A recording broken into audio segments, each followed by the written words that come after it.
Welcome, everyone. Today, I am so excited to introduce to you and chat with one of my favorite animal communicators, Dr. Cara Gubbins. She's a professional animal communicator, award-winning and best-selling author, and founder of the Animal Communicator Academy, where she mentors animal lovers around the skill to develop confident, accurate animal communication skills.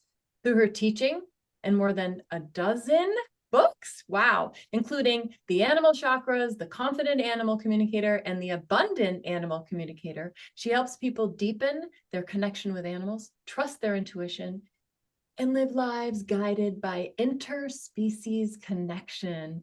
Welcome, welcome. How are you? Thank you, Danielle. I'm so happy to be here with you. I am excited. We know each other a little bit, so I'm excited for this conversation. So I guess so first of all, doctor is there, right? So I think that means you have an interesting story as to how you became an animal communicator. Would you mind sharing a little bit about that? So doctor is actually not a veterinarian. That's the most common thing that people think because I love animals so much. I must have become a veterinarian. But I actually dreamed of being Dr. Dolittle when I was a little kid. And then I was told that that wasn't real and I had to find like a real dream. And so I kind of latched on to Jacques Cousteau. You can tell when I grew up, right? In the 70s. Um, so I really wanted to be Jacques Cousteau, and I really wanted to like kind of understand. I think my first dream was actually to decode humpback whale songs. And so that was kind of the next dream that took me, but to just have that connection with animals and understand them. So that led me all through like grammar school and middle school and high school and college. And I ended up going and getting a master's degree in animal behavior and physiology. And I studied dolphins and their behavior and their social structure. And I kind of got away from the whole language thing within the science world, but I ended up getting a PhD in ecology, evolution, and conservation biology. And I studied wild dolphins on the East Coast of the United States.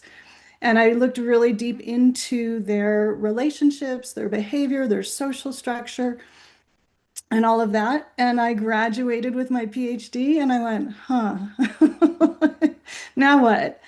And that's when my dream came back. My childhood dream came back to me. And I was driving through Northern California alone, very right in that time frame, and I saw some horses in a field, and I started sobbing because I so deeply wanted to know what it was like to be a horse at that moment. And then I was like, what the hell? I studied dolphins. Why am I like into horses? I'm allergic to horses. This makes no sense. And that's how I remembered my original dream of being Dr. Dolittle. And and so it was a long, long time after that. I started a family. I went back to school. I got another master's degree in spiritual psychology because of this dream. And Okay, wait. I gotta stop you. yeah, Spiritual psychology? What?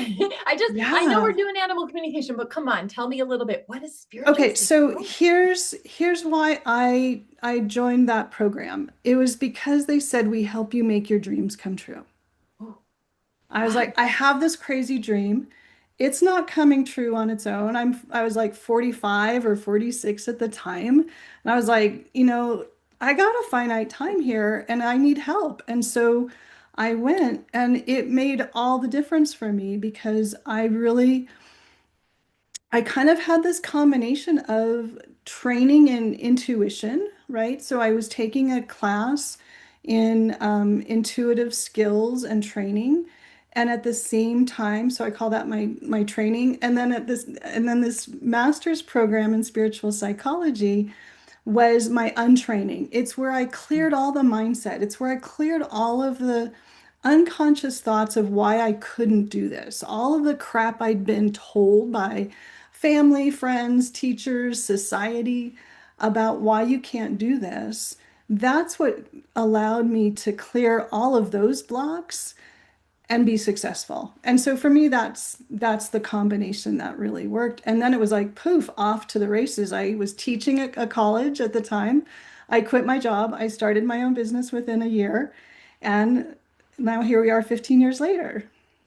Wow, really cool. And the whole piece you're mentioning about I had to get through all of those blocks, those things that stood in the way. I think it's really important. And I know it's really important to your work. It's really important to my work as an animal communicator. The head games we play. Do you want to talk a little Yeah. bit about the head games that you see?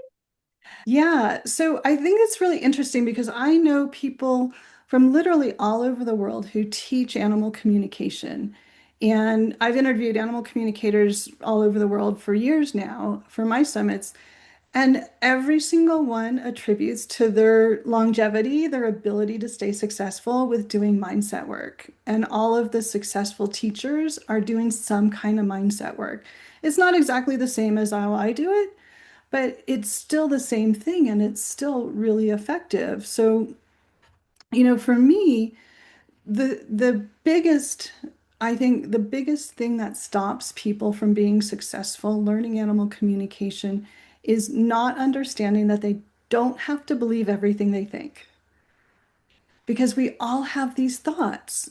I can't do it. I'm too old. I'm too young. I'm too tall. I've never had that problem, but some people might. Um, so we have all of this inner dialogue going on, and if we think that's just the truth and we just believe everything we think, then yeah, we're not going to be successful. We're going to have all the evidence of why we can't be successful, and we're going to keep talking to ourselves that way. So for me, the mindset piece is like the most important thing, and it's different at each stage of learning. So the thing that stops people, from even starting to learn is this myth that it's a gift that you either have or you don't. Don't you? So when people I get emails or they say it to me in an interview or whatever, when did you discover your gift? It I cringe. I cringe at that. Do you feel the same way? Totally, because I mean, sure, it is a gift, right? Like, if I could play basketball, that would be a gift, right? But I suck at basketball. I don't have a gift in that area. But it's not like it's a gift that nobody else has. Plenty of people can play basketball, right? But we all have these gifts. And one of the things that I love about where we are with all the animal communicators in the world right now is we're the most diversified field I think that there is because it's so good to be unique. It's so good to be exactly who you are and bring your background to it, your strengths, your challenges, whatever, but we're so not pigeonholed. We're at a really wonderful time in the development of the animal communication field as a profession that we can really embrace our uniqueness and our differences. That is a real thing. You and I both teach animal communication. And one of the things that I find that I'm encouraging my students to do is to be themselves, to stop trying to do it perfect, but to actually like access what's already in there that makes them them. And it sounds like you're saying something very similar. 100% the same. 100%. We have in the Animal Communicator Academy, there's like the whole middle phase is about you learning you. Like, how do you do this? I know how I do it, but I'm really different than you are. And I'm really different than my daughter. I'm really different than my son. If they were going to study animal communication. My daughter's a singer. She's very auditory. She would do something totally different. Actually, she does communicate with animals too, because she's been around me her whole life. But my son is he's a kinesthetic learner. And so he has to physically be moving and doing stuff to learn stuff. I'm real happy just sitting around reading a book and looking at things, right? Like I'm very visual. So the way that he would approach learning animal communication, I would really want him to do it so differently than how I do it. And the same with my daughter. If she came to me and was like, Mom, I really want to do this as a career, I really want to learn how to do this, I'd be like, okay, let's start with your strengths. This is who you are. This is how you operate in the world. Start there. We can build the other stuff in, but start with who you are and lean into that even more. So you got me curious because just using the idea of your son and your daughter, and they would learn differently. What are these different ways of learning? Not necessarily like the technique, but how does a kinesthetic learner learn versus, tell me a little bit about, because this is new. I want to hear. Okay. So, here's kind of part of my background, Yeah. right? Because I was a teacher for a very long time. I've always taught stuff. Like I was the kid in high school where if there was another kid having a problem in the class, they'd be like, Cara, take Joey outside and explain to him how to do this. Like, because that's just who I am. I just teach. So part of what I did when I was a teacher is really learn how to work with all different kinds of students. And I started to look at some of the standard academic ways that they evaluate what different kinds of learners. And so there's what they call VARK, visual, auditory, read, write, and kinesthetic. So there's four kinds of learners. And I happen to be a read write. Like if you say, how do you know that? I'd be like, I picture the page on the book where I read that information. I'm super visual. Wow. Yeah. Okay, wait, tell me, what am I? I need to say it out loud. So you're auditory. Okay. I always never understood. I'm like, helping my son. I'm like, no, just say it out loud. It'll work. And that was not working for him at all. No, no, and it won't work. And like my son, when he was little, he would be crawling on the dining room table. And I was like, oh, kinesthetic learner. So I learned that like for my auditory students, if they read the book first and then came to lecture and then studied, because I was teaching biology in college. I started working one-on-one with my students during office hours and started playing with how do we take your learning style, your strength, and work with it. So my daughter, when she was in high school and college, I would have her read her books out loud to herself or listen to a podcast, now is how you might do it. Zane, my son, I literally I would put him on the scooter. We lived in a cul-de-sac and that's how he learned his times tables Oh, because he had to be moving because he's a kinesthetic learner. As a teacher, this is why I move my hands so much. My kinesthetic learners learn best if I'm doing something. So as a lecturer, I would do stuff. I would move to a different part of the room or whatever. So whatever your strength is, it's how you're wired. And it's like you're an auditory learner. I'm a read write learner. We're wired differently, but we both have the hard wiring for animal communication to work as well. so tell me, what is the hard wiring as you're talking about it? Because I'll say that my belief is that everybody has the hard wiring. It's all there. Some of us want it more. It works better for us, and we're able to clear through those mind things that go Yeah. on to be able to do it. So talk to me about hard wiring. Is that kind of what you're talking about? Well, because I'm trained as a biologist, right? So I've been in the biology world for so long. And so much of what ensures biological survival of a species is not the three-dimensional things that we can see and touch and feel, right? So we all have the physical, but we also have the energetic. And we're hardwired for intuition. I'm kind of making it more complicated now. I want to say we're hardwired for intuition. So, intuition, we've always called it the sixth sense. It's this vague, weird thing. It's kind of out there, it's nebulous.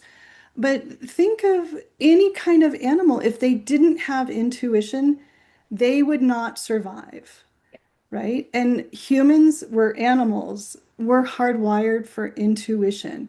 We have everything we need here. It's kind of like we just need to turn on the right switch to get that program running inside of us. It's And so so, funny huh? because it's so funny because you're with your personality, we have to turn on the right switch to get that program running inside of us. My wording is we just have to rediscover that which is already, mine's floofy, right? I'm a floofy person and you're not. And it's so neat that we're saying the same thing with our different personality words. I love Totally. that.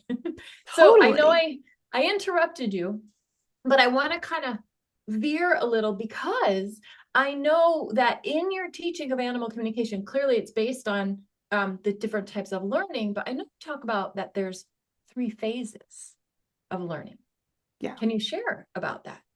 Yeah. So for me, that phase one. So let's like if you're learning animal communication, phase one is where you're kind of learning how to work with the hardwiring you already have that you've never, it's like having a program on your computer that you never turned on before, right? Like it's always been there. It's always ready to go. Oh, I have to do something to access it, right? Yes. I'm just laughing at this is it's awesome. It's just great words, so different from mine saying the same thing. I will stop. Keep going. Keep going. I love it. No, I love simpatico. I love that overlap. I think it's so wonderful. Um, so that to me is that first phase. So you've already overcome the hurdle of I can maybe do this and be successful. I'm willing to risk it, right? Like that's the first hurdle that I think we all have to overcome. Is this real? It looks like it's real for other people. What if I could it be real for me, right?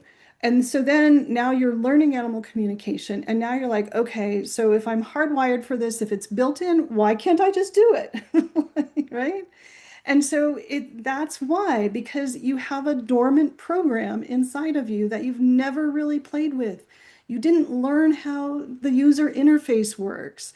And to me, that's what that first phase of learning is. It's like, it's just understanding how to work with this program your way, right? And so you have, um, you know, your strengths. We all have access, right? I could learn something because I hear it, because I can learn auditorily.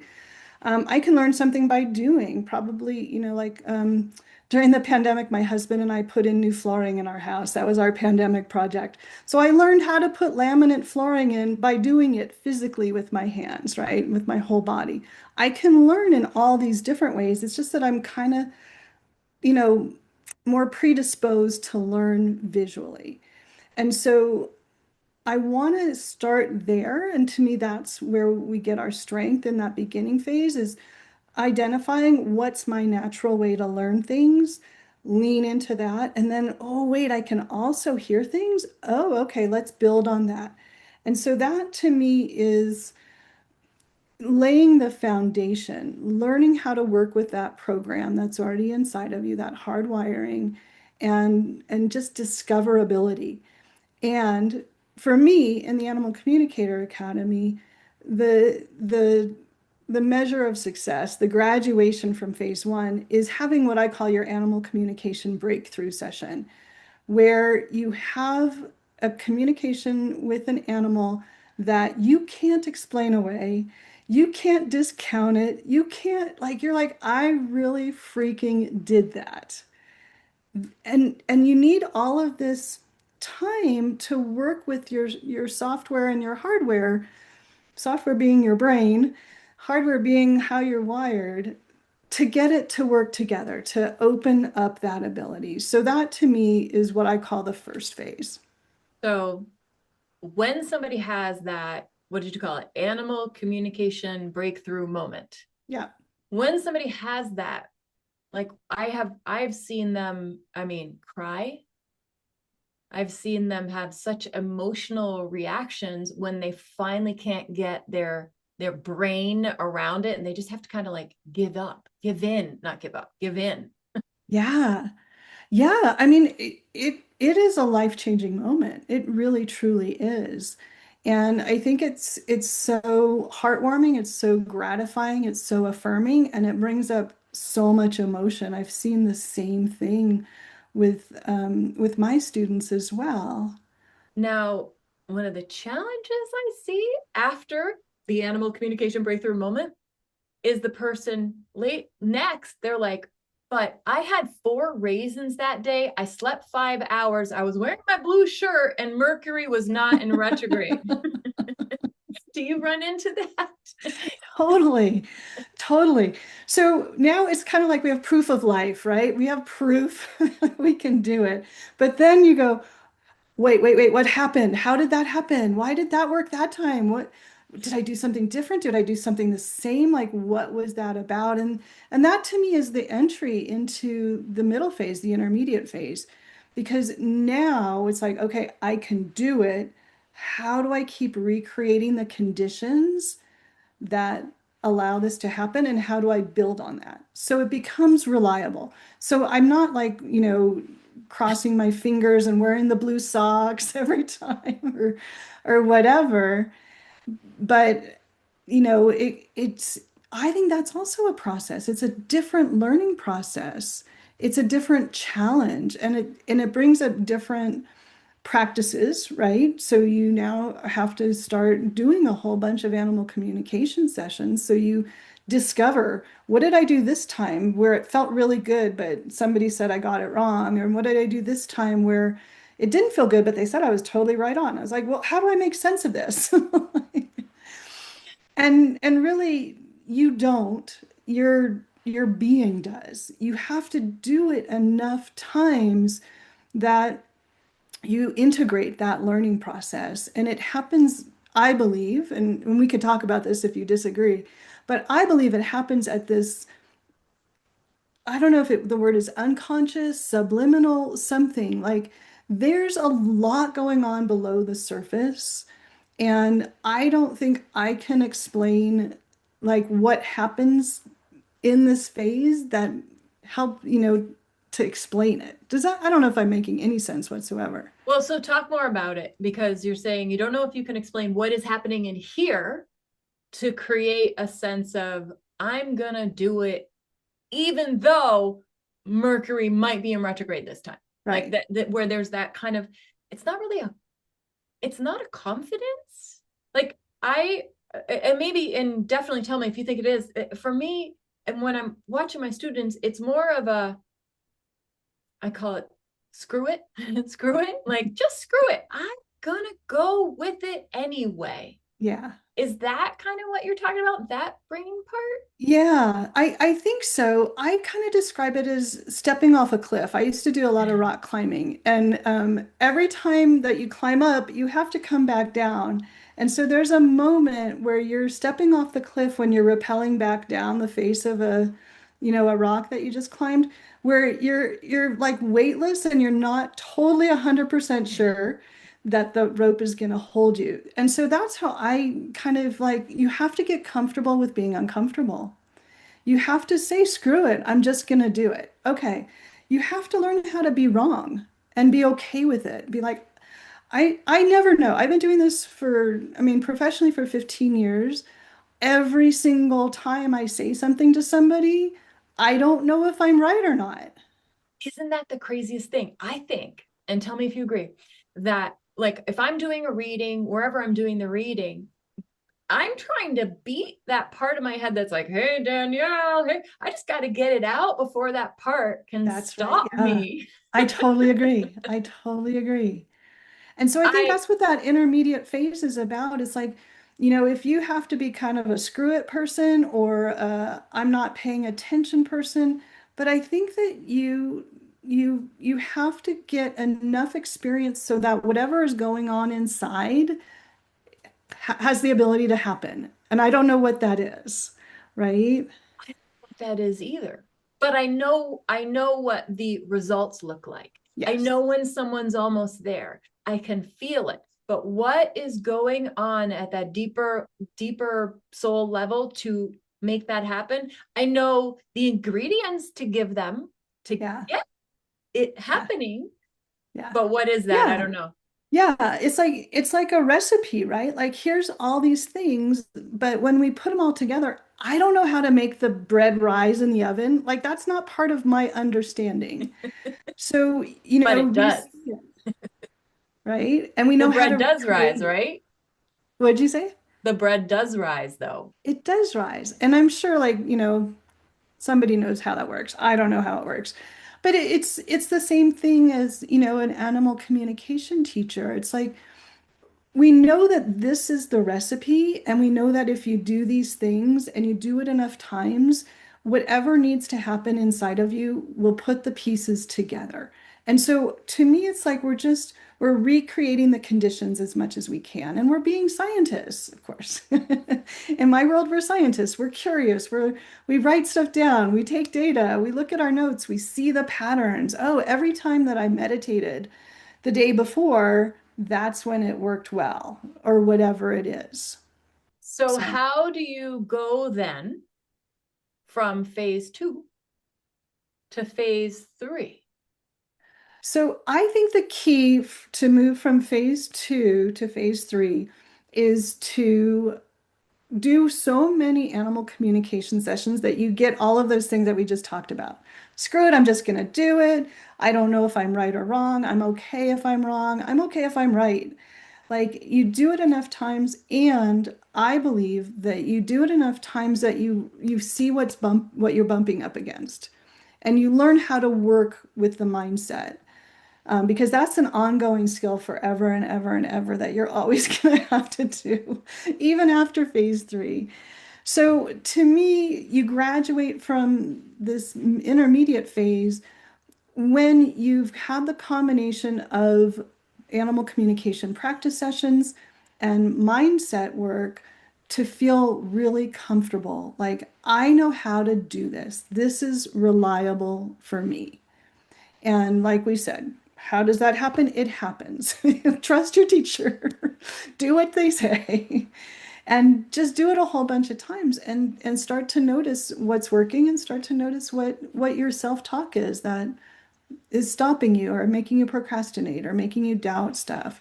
But do it a whole bunch of times. And then phase 3 is where you now are ready to really partner. You're ready to be a partner. You're ready to use animal communication as a tool. So not just like, phase 1 is like, can I do this? Yes. Phase 2 is like, can I do this reliably? Oh, yeah, I can. I know how to turn this on. Somehow I figured that out. And so then now that it's reliable and you can turn it on and you trust what you get, now you're ready to really do like the real work, I think, of animal communication. The reason that people come to animal communicators, which is to get a perspective from the animal that they can't get without you. And so you become a partner and you become a bridge in these conversations between people and animals. And I'm talking, within, pets mostly, right? Because that's most of what we do as animal communicators. So I want to ask you about phase 3 a little bit because I think I'm in phase 3. And I think you're in phase 3. And because, like, using a framework, because I'm comfortable with the not knowing what I'm talking about and I can do all of that, it doesn't stop me. I think that when students view a you or a me who's in that phase 3, they think our psychic data is better. They think we have a better psychic connection. Like they make all these judgments that I don't believe are actually real. I'm sorry, correct. Yeah. I don't believe what I receive intuitively is better than what my students are receiving. And I just wanted to ask you about that idea. How do you feel about it? I agree. I totally agree. Like, I think, and again, like to me, this goes back to the uniqueness and the individuality of each animal communicator. Um, there's no magic wand that makes me more accurate than anybody else in any given situation. And so, one of the things that I did early on actually was stop doing animal communication in front of my students if they were also practicing, because they would assume if that's what I got, that it was right. And like that's not helpful for anybody in that scenario. And so it's something that I just really stay away from. And I've modified over the years too. Like, when is feedback helpful? Did I get that right or not? Not helpful in phase 1, not very helpful in phase 2.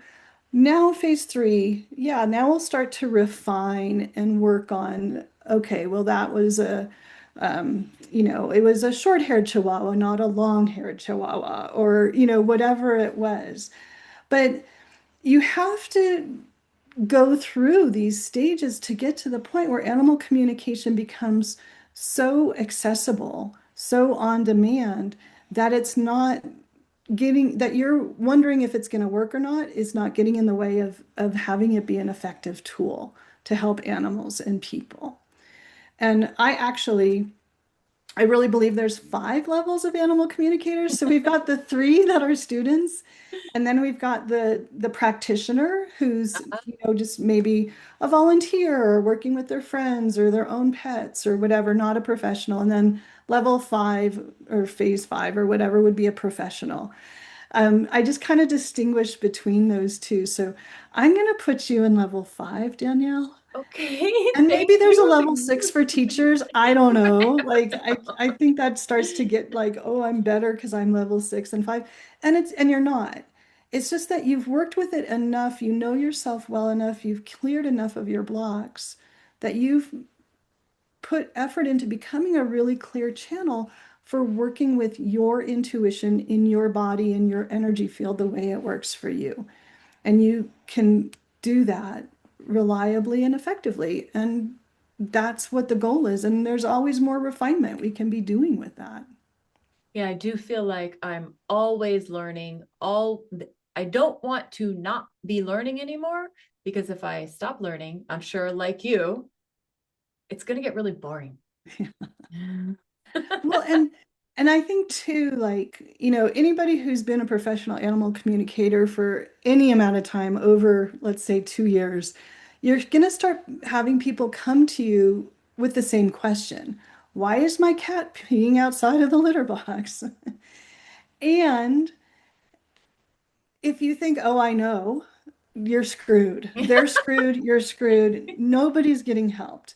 So you have to always have that beginner's mind, that curiosity of like, huh, isn't that interesting? Because 7,000 times it's been because of this, but maybe this is the time that it's not because of that thing.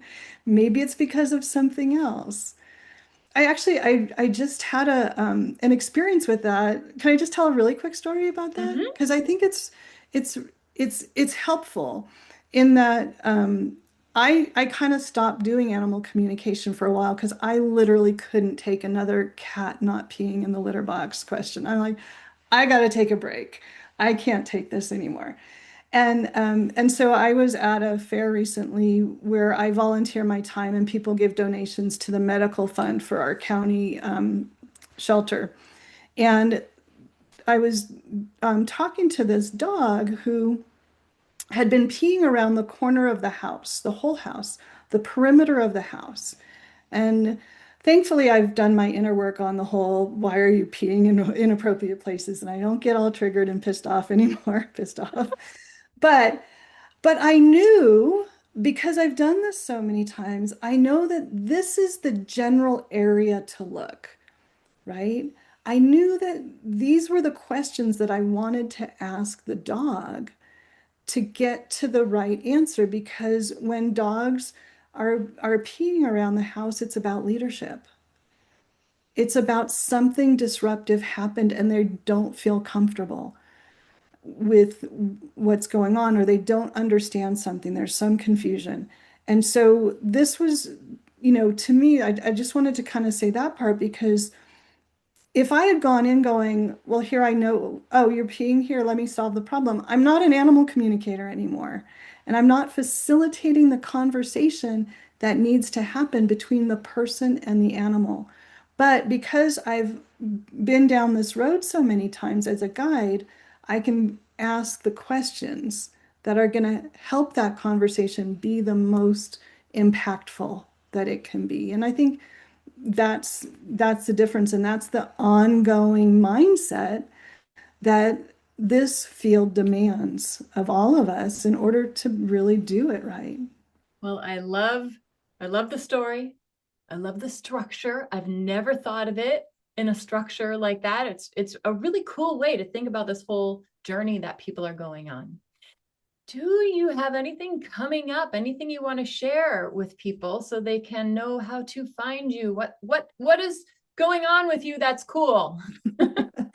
Well, of course, I have the Animal Communicator Academy. That's open enrollment year round. It's always there. So people can find that at caragubbins.com/ACA or just caragubbins.com. It's all there. And I have a new free gift that I want to tell people about. It's called Getting Started with Animal Communication in 5 minutes a day. And so it's me walking you through a process of connecting with an animal every day and practicing animal communication. And that's also available on my homepage as well of my website. Amazing. Okay, this is the biggest question of our talk today. If you want people to walk away with like one thing in their heart from our discussion today, what do you want them to feel, know, think about? What is it? I think I have to wrap it up with something I said earlier, which is you don't have to believe everything you think. Don't listen to that negative Nelly inside of you. Learning animal communication is not easy. It's daunting. It can mess with you. It can be hard. It can be up and down. It can be like, oh, I've got it. Wait, why didn't it work this time? I thought I had it. Like there's so many challenges at whatever phase you're at. But when you combine the skills of practice of animal communication and working with your intuition, and you are open to addressing whatever mindset stuff comes up that creates obstacles in your path, you're unstoppable. And there's no shortcuts. You can't fast track it. You can't do it in a weekend. We're such organic beings and the process is so organic. Give yourself the time, give yourself the space. You're unique. Do it your way. The ingredients are intuitive skills, mindset skills. Put them together your own way and allow yourself to blossom and be who you came here to be. Thank you. Thank you, Cara. Thank you. And thank you, everybody, for being here today.